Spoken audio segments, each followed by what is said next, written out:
नमस्कार, आप देख रहे हैं एमजी न्यूज। आपके साथ मैं नीला। शहर और आसपास की खबरों को लेकर हम हाजिर हैं। शुरू करेंगे प्रमुख खबरों से। जमशेदपुर के एमजीएम अस्पताल में डॉक्टरों को सम्मानित कर मनाया गया आज डॉक्टर्स डे। कोरोना काल में अपनी जान जोखिम में डालकर सेवा देने वाले चिकित्सकों का जताया गया आभार।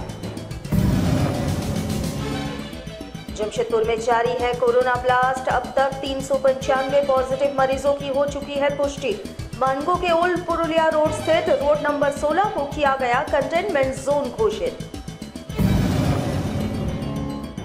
आज से शुरू हुआ अनलॉक 2, लेकिन नहीं आया अब भी बसों के परिचालन का आदेश। कर्मचारियों और बस मालिकों के जवाब दे रहे हैं धैर्य। इन्होंने की उपायुक्त के साथ मुलाकात।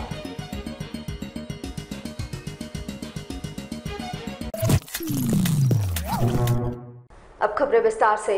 केंद्र सरकार द्वारा चीनी ऐप्स पर रोक लगाने के मुद्दे पर राज्य के मुख्यमंत्री हेमंत सोरेन ने कहा कि इन ऐप्स पर पहले ही सोचने की जरूरत थी। केंद्र सरकार ने इस पर विचार करने में विलंब कर दी, क्योंकि जो संक्रमण या साइड इफेक्ट्स इससे होने थे वो हो चुके हैं।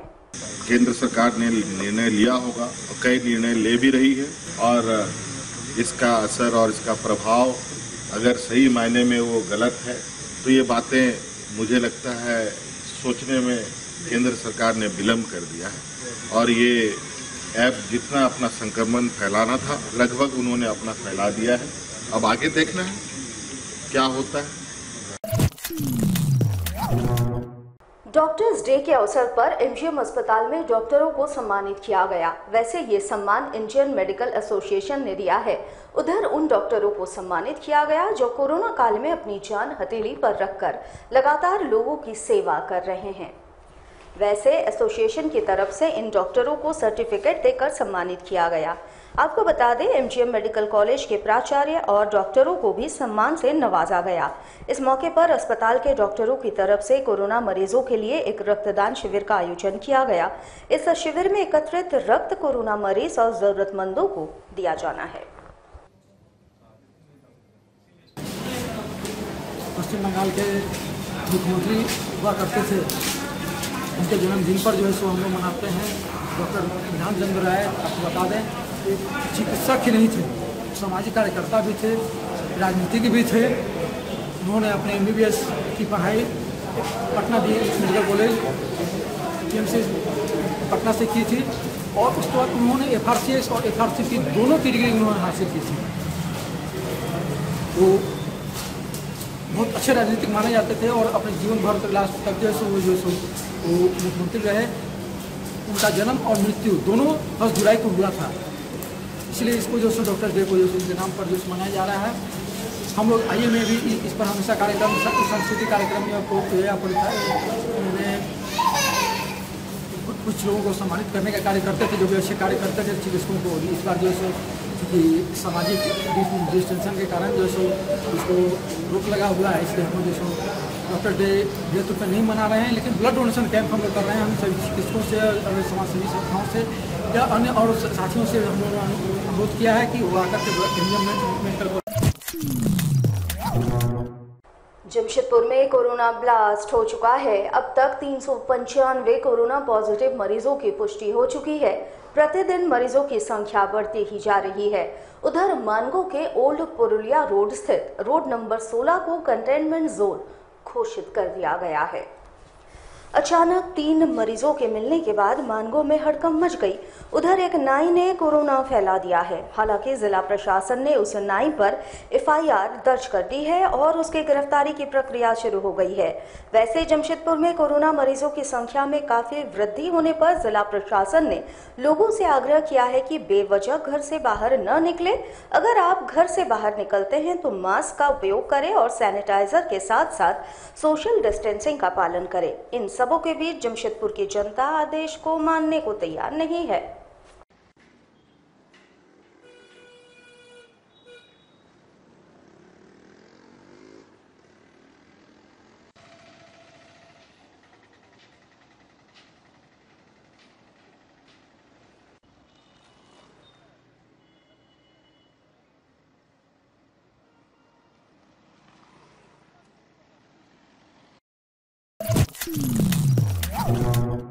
अनलॉक 2 आज से शुरू हुआ, लेकिन इस अनलॉक 2 में भी बस के परिचालन का आदेश नहीं मिला है। उधर काफी लंबे अरसे से इंतजार कर रहे बस कर्मचारी और मालिकों का धैर्य अब जवाब दे चुका है।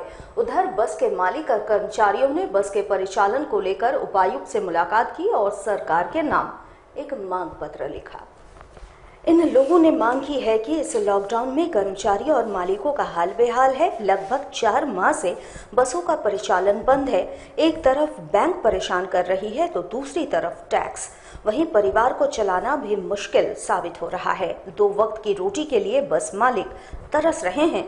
ऐसे में अगर बसों के परिचालन शुरू नहीं हुए तो वो दिन भी दूर नहीं जब स्थिति भयावह हो जाएगी। जबकि धीरे धीरे सब कुछ खोल दिया गया है तो बस क्यों नहीं खोले जा रहे हैं। उधर इंतजार था कि अनलॉक 2 में सरकार आदेश देगी, लेकिन सरकार ने कोई आदेश भी नहीं दिया। उसके बाद अब धैर्य जवाब दे चुके हैं। हम लोगों की समस्याएं जो है बहुत कठिन हो चुकी है। आज हम लोग मानगो बस स्टैंड से आए और सभी कर्मचारी हैं यहाँ पे, और उससे रिलेटेड जो है ठेला वाला, रिक्शा वाला, टेम्पू चालक, पोंचे वाले सारे लोग यहाँ पे क्षतिग्रस्त माने त्राही हो गए हैं। और हम लोगों का जो है घर परिवार चलाना मुश्किल हो गया। 4 महीने से हम लोग बैठे हुए हैं और डीसी महोदय से हम लोग अपना निवेदन और अपनी बातों को रखने के लिए आए हैं कि हमारी जो गाड़ी है, बस जो बंद है आज 4 महीने से, उसको जल्द से जल्द शुरू करने की कोशिश की जाए। क्योंकि अब जो है हम लोगों का घर परिवार चलाना बहुत कठिन हो चुका है। अब सर से पानी जो है ऊपर आ चुका है। अब हम लोग नहीं होगा तो फिर हम लोग बहुत करो या मरो वाला स्थिति हो गई है हमारी। जमशेदपुर के उलेडी में कोरोना महामारी के बीच स्वच्छता की पोल खुलती नजर आ रही है। उलेडी स्थित आदिवासी विद्यालय के समक्ष कचरों का अंबार लगा हुआ है और सफाई के ठेकेदारों के कानों में जूं तक नहीं रेंग रही है। गौरतलब हो के स्थान पर सार्वजनिक शौचालय भी बना हुआ है, लेकिन उसकी भी सफाई लगभग 7 महीने पहले ही की गई थी। साथ ही यहाँ के कचरों की सफाई 2 महीने पहले हुई थी। अब आलम यह है कि यहाँ कचरों का अंबार लगा हुआ है और इसे सफाई करने वाला कोई नहीं है। पूर्व में जिस ठेकेदार के पास यहाँ की सफाई का कॉन्ट्रैक्ट था, उनके द्वारा बराबर सफाई नहीं की जाती थी और अब नए ठेकेदार के द्वारा भी सफाई में ध्यान नहीं रखा जा रहा है। ऐसे में क्षेत्र की जनता त्रस्त है। यहाँ अब इस महामारी के समय बीमारी फैलने का खतरा सता रही है। यहाँ के लोगों के अनुसार कई बार सक्षम पदाधिकारियों को इसके लिए शिकायत की गई, लेकिन समस्या जस की तस बनी हुई है। अब सोचने वाली बात यह है कि अगर आगे ऐसे ही चलता रहा तो आने वाले दिनों में पूरा इलाका बीमारी की चपेट में आ सकता है। यहाँ पर जो है कचरा करीब 1-1.5 महीना हो गया है, कुछ कचरा का उठाव नहीं हो रहा। यहाँ पर 2 डस्टबिन था, कचरा तो उठाया नहीं, दोनों डस्टबिन उठा के ले गया, जिससे कि कचरा पूरा और फैलते ही जा रहा है। साफ सफाई नहीं, हम लोग चाह रहे कि साफ हो जाए, लेकिन वहाँ जाके बोलने से भी हो जाएगा। कभी बोलता है जेसीबी खराब है, कभी बोलता गाड़ी खराब है, तो ऐसे मैंने एक बहाना लगा के वो लोग नहीं है। पूरा अभी जैसे बरसात आ रहा, अभी तो और भी बीमारी फैलने का ज़्यादा मैंने चांसेस हो गया। और ये शौचालय है, इससे पहले जो चुनाव हुआ था तो चुनाव के समय भी शौचालय साफ हुआ था, उसके बाद साफ अभी तक 7-8 महीने करीब हो गया। कंप्लेन वाला पेपर तो भी रखा हुआ हम लोग। हाँ सर, यहाँ का सफाई जो है बहुत धीमा है। 1 महीना 2 महीना में आता है। इस तरह का ऊपर नल्ली उल्ली सब गंदा है, शौचालय पूरा गंदा है और बोलता है कि हम लोग सफाई करने नहीं देते। हम लोग तो यहाँ सफाई के लिए हम लोग हमेशा जोर दिए रहते हैं, मगर वो लोग आते ही नहीं है। बोलता कभी गाड़ी खराब है तो कभी बोलता है आप लोग का जेसीबी खराब है। अब इस तरह का वो लोग मतलब प्रॉब्लम क्रिएट करते हैं। ऐसे में किस तरह होगा फिर साफ सफाई उल्टी में? फिर तो बीमारी इस तरह फैलेगा कि हैजा, मलेरिया ये सब फैलने का ज़्यादा चांस रहता है सर गंदगी में। अब ऐसा होगा तो कौन जिम्मेवारी लेगा? सरकार लेगा या फिर आपका सफाई कर्मी वाला लेगा? कोरोना महामारी के कारण आस्था पर भी असर पड़ने लगा है। श्रावण मास में होने वाले श्रावणी मेले पर भी रोक लगने की संभावना है। वहीं पुजारियों व पंडों की स्थिति भी दयनीय है। मुख्यमंत्री हेमंत सोरेन से राजधानी में पंडा धर्म रक्षणी सभा के प्रतिनिधि मंडल ने मुलाकात की और वित्तीय सहायता की मांगों से संबंधित एक मांग पत्र सौंपा। मुख्यमंत्री ने इस विषय पर विचार करने और यथासंभव सहायता प्रदान करने की बातें कही। उन्होंने कहा कि देवघर जिला प्रशासन को जरूरी दिशा निर्देश दिए गए हैं। मुख्यमंत्री से मिलने पंडा धर्म रक्षणी सभा के अध्यक्ष प्रोफेसर डॉक्टर सुरेश भारद्वाज, महामंत्री श्री कार्तिक नाथ ठाकुर समेत अन्य पहुंचे थे। जैसा कि हम सभी जान रहे हैं कि केंद्र सरकार और राज्य सरकार दोनों ने अभी सभी प्रकार के धार्मिक आयोजनों पर रोक लगाई है और ये जैसा कि देश के सभी चिकित्सा के विशेषज्ञ बोल रहे हैं कि ये संक्रमण का सबसे पीक आने वाला है, तो इस संक्रमण के काल में मेला का नहीं लगना है सभी आम जनों के लिए जनहित में ज़्यादा जरूरी है। इसलिए हम भी सरकार के इस निर्णय का कि मेले का इस बार आयोजन न हो, हम उनका साथ है, उनके समर्थन है। जमशेदपुर में एक हैवान पति की करतूत सामने आई है, जहां पति के द्वारा अपनी पत्नी को देह व्यापार के मुंह में ढकेलने का प्रयास किया जा रहा था और पत्नी के मना करने पर पति द्वारा धारदार हथियार से मारकर उसे घायल कर दिया गया। फिलहाल महिला का इलाज एमजीएम अस्पताल में चल रहा है। बताया जाता है कि महिला का नाम पी सरिता है और वर्ष 2006 में उनकी शादी कदमार रामनगर रोड निवासी पी रामाकृष्णा राव से हुई थी। शादी के कुछ वर्षों बाद उनके बीच अनबन शुरू हो गई, जिसके बाद दोनों के बीच कई वर्षों से बातचीत भी बंद थी। पत्नी के अनुसार उनके पति बार बार उन्हें देह व्यापार में ढकेलने का प्रयास करते थे और मना करने पर उनके साथ मारपीट की जाती थी।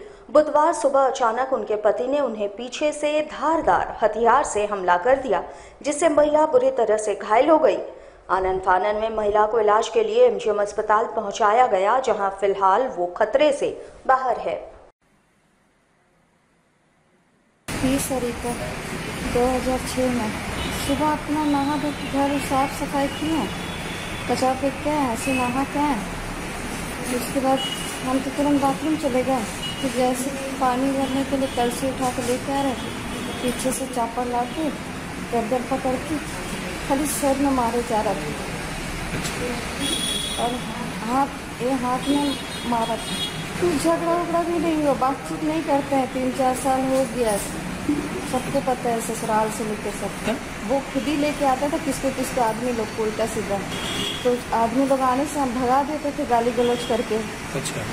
तो उसी में बोला कि आजकल सबको गलत काम करके पैसा कमाने की बहुत आदत है, घर में भी कर ही सकता है करके बोल के बहुत मेंटली टॉर्चर करता था। हाँ, अभी नहीं, 3-4 साल पहले। तो उस बाद से उसका फैमिली को बोला, उस दिन से उससे बातचीत सब चीज़ ख़त्म कर दिए। और ये चीज़ उसका ससुर और उसका माँ भाई बहन सबको इस चीज़ को बोले हुए। जमशेदपुर में वर्षों से बंद पड़ी केबल कंपनी के अंदर से चोरी की घटनाएं लगातार जारी है। इस चोरी को रोकने के लिए उचित कदम उठाए जाने की मांग जिला भाजपा के द्वारा जिले के उपायुक्त के समक्ष उठाई गई है।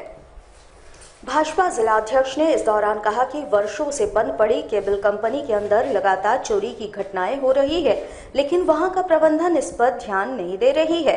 इन्होंने कहा कि पूर्व में जब चोरी की घटना होती थी तब प्रबंधन उस पर सख्त कार्रवाई करती थी, इस कारण से चोरी की घटनाएं कम थी।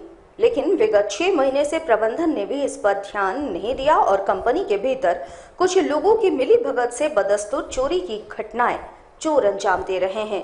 ऐसे में मजदूरों के लिए बने इस कंपनी को अब चोरों के द्वारा लूटा जा रहा है, जिस पर अब प्रशासनिक स्तर पर कार्रवाई होनी चाहिए और इसकी सुरक्षा की मांग जिले के भाजपाइयों ने जिले के उपायुक्त के समक्ष उठाई है।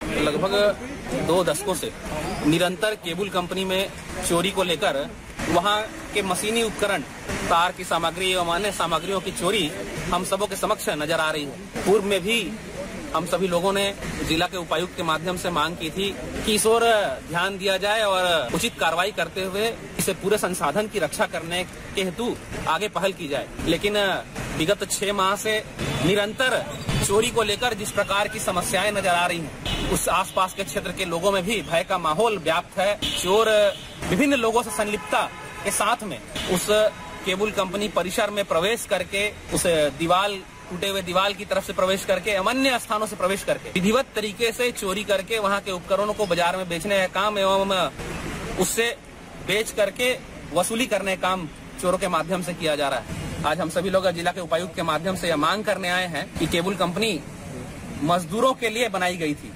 और जहां से मजदूरों का भरण पोषण चलता आ रहा था, आज बंद पड़ी कंपनी में निरंतर चोरी स्पष्ट रूप से नजर आ रही है, फिर भी कार्रवाई कहीं पर दिख नहीं रही है। आज हम लोग जिला के उपायुक्त से मांग कर रहे हैं कि उस संसाधन की रक्षा की जाए और इसके लिए उचित व्यवस्था की जाए। पेट्रोल और डीजल के दामों में बेतहाशा वृद्धि हो गई है। उधर पेट्रोलियम पदार्थों के दामों में हुई वृद्धि के खिलाफ भाजपा छोड़ सभी राजनीतिक पार्टी सड़कों पर है। उधर आम आदमी पार्टी ने हाथ में तख्तियां लिए केंद्र सरकार के खिलाफ एक रैली निकाली और पूरे शहर का भ्रमण कर प्रधानमंत्री नरेंद्र मोदी के खिलाफ जमकर नारेबाजी की। आपको याद दिला दे, सन 2014 में जब प्रधानमंत्री नरेंद्र मोदी भाजपा के लिए प्रचार कर रहे थे, उस वक्त कांग्रेस के खिलाफ पेट्रोल और डीजल में हुई वृद्धि अहम मुद्दा था। वहीं पेट्रोल और डीजल के नाम पर सरकार बनाने वाली नरेंद्र मोदी सरकार पेट्रोल और डीजल के दामों में हुई वृद्धि के कारण घिर गई है। लगातार पेट्रोल और डीजल के खिलाफ लोग आंदोलन कर रहे हैं। केंद्र सरकार और राज्य सरकार के द्वारा पेट्रोल और डीजल के दाम में बराबर बढ़ोतरी की जा रही है। आम आदमी त्रस्त है। एक से लॉकडाउन और आर्थिक मंदी के कारण सारे उद्योग जगत मंदी के कगार पर है, मंदी के कगार पर है। सारे मजदूर भूखमरी के शिकार हैं। खाना नहीं मिल रहा है, किसी को रोजगार नहीं मिल रही है, रोजगार मिल रहा है जिसका वेतन का भुगतान नहीं हो पा रहा है। सारे जनता त्रस्त है और उस बीच में सरकार असंवेदनशील रवैया अपनाते हुए बराबर महंगाई बढ़ा रही है, डीजल का और पेट्रोल का दाम बढ़ा रही है, जो बिल्कुल असंवैधानिक है, अनैतिक है, क्योंकि ये सब जनता त्रस्त है। अभी जनता को सुविधा चाहिए, जनता को रोजगार चाहिए और महंगाई बढ़ा के जनता को परेशान करने का काम किया जा रहा है, जिसके विरोध में हम लोग जो है ना आज पूरा राज्यव्यापी हम लोग आंदोलन कर रहे हैं और सरकार से मांग करते हैं, केंद्र सरकार से मांग करते हैं कि डीजल और पेट्रोल का दाम को जल्द से जल्द वापस लें। पूरे विश्व में बढ़ते कोरोना महामारी के प्रकोप को देखते हुए इससे मुक्ति पाने के लिए लोग अब आस्था का सहारा लेने लगे हैं। इसी क्रम में जुगसलाई काली स्थान रोड स्थित काली मंदिर में 24 घंटे का रामचरितमानस के पाठ का आयोजन किया गया। वैश्विक महामारी कोरोना अब देश में तेजी से पैर पसारने लगी है, जहां हर दिन बढ़ते कोरोना मरीजों की संख्या ने सरकार के साथ साथ आम लोगों को भी चिंता में डाल दिया है। ऐसे में लोग अब भय के माहौल में जीवन जीने को मजबूर हैं। जल्द से जल्द कोरोना महामारी का प्रकोप हमारे देश से कम हो, इस उद्देश्य से जमशेदपुर के जुगसलाई काली स्थान रोड स्थित काली मंदिर में 24 घंटे का रामचरितमानस पाठ का आयोजन स्थानीय लोगों के द्वारा किया गया। हमारे देश में कोरोना महामारी की संख्या दिन पर दिन बढ़ती जा रही है, जिसके कारण हमारे देश में प्रतिदिन कोरोना पेशेंट निकल रहे, संख्या बढ़ती जा रही है। उसके मद्देनजर रखते हुए हमारे काली मंदिर पूजा कमेटी द्वारा रामचरितमानस पाठ का भव्य आयोजन किया गया है, जो कि सोशल डिस्टेंस का पालन रखते हुए कि कोरोना महामारी से मुक्ति मिले। इसी के कारण हमारी महिला द्वारा, हमारे पंडित जी द्वारा रामचरितमानस पाठ का 24 घंटे का भव्य आयोजन किया गया है। हमारे साथ लगातार जुड़े रहने के लिए आप हमें YouTube पर जरूर सब्सक्राइब करें। आज के लिए बस इतना ही। कल आपसे फिर मिलेंगे कुछ नई खबरों के साथ। तब तक के लिए AMG न्यूज की पूरी टीम को दीजिए इजाजत। नमस्कार।